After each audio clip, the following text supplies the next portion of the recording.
chvilku začínáme.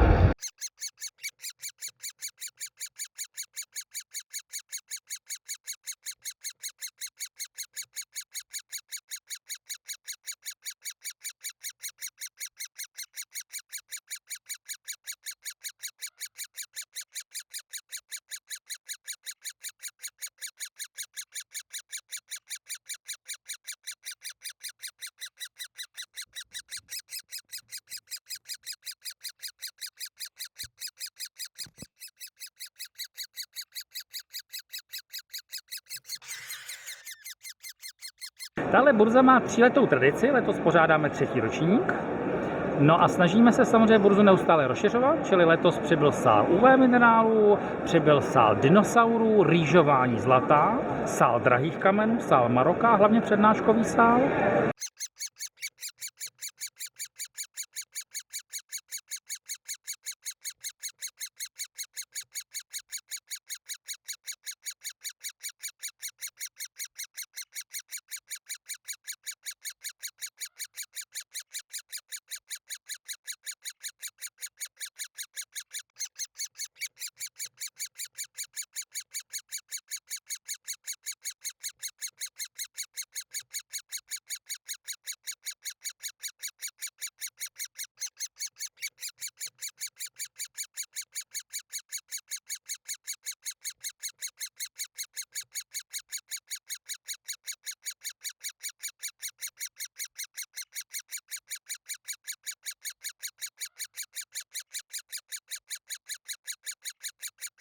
Od našeho pořadatele, který tady to celý uspořádal, takže to je náš velmi blízký přítel. Od manžela.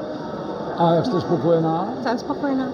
Dobrý, koupila jste si něco? Ano. Na další burze, kde byly letáčky. A vy chodíte pravidelně? Občas, no. A jak jste dneska spokojený? Velice nádherný kousky.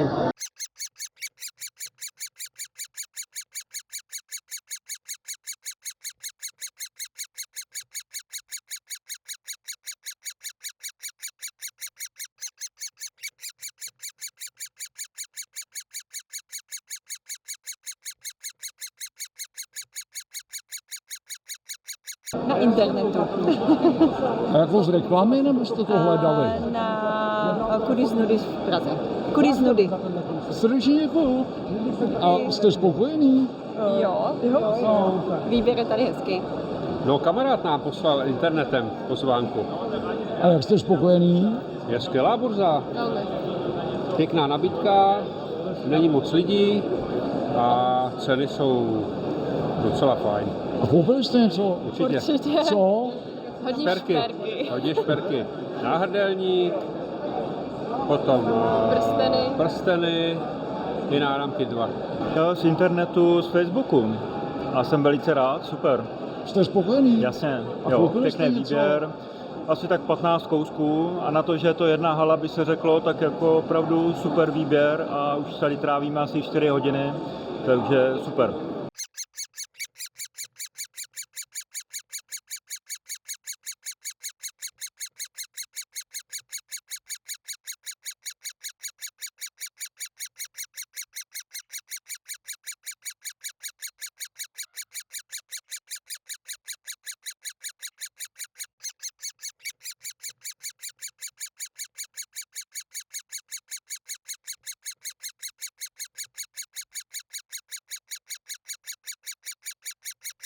Vlastně jsme byli na jiné burze v Holešovicích a tam nás upozornil pán, který zřejmě tady i bude prodávat, že se koná tahle burza.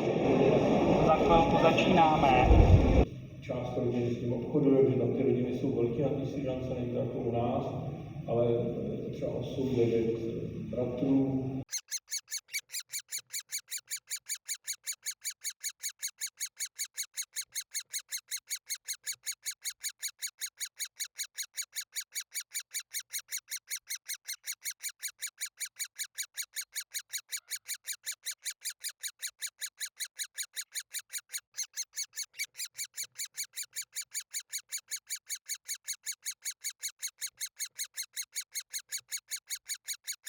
Jak jste spokojená s dnešní burzou? Jak se prodávalo?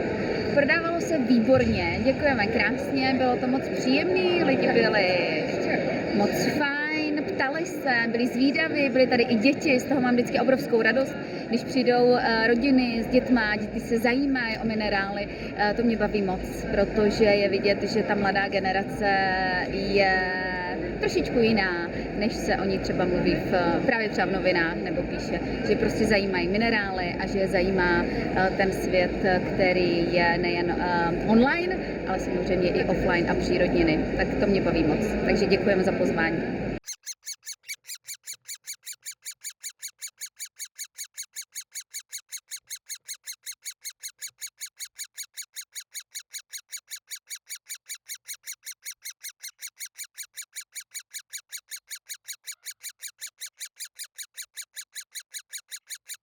Dnešní burza na to, že to je 3. ročník, takže dopadla velice dobře. Návštěvností se blížíme k 1000 návštěvníků, čím jsme pokořili vlastně burzu z minulého roku, no a doufáme, že snad i 4. ročník bude probíhat zase o trochu líp. Takže příští rok zase zde? Zase zde, 29. května 2027. Opět zde, Holešovická tržnice, hala číslo 13.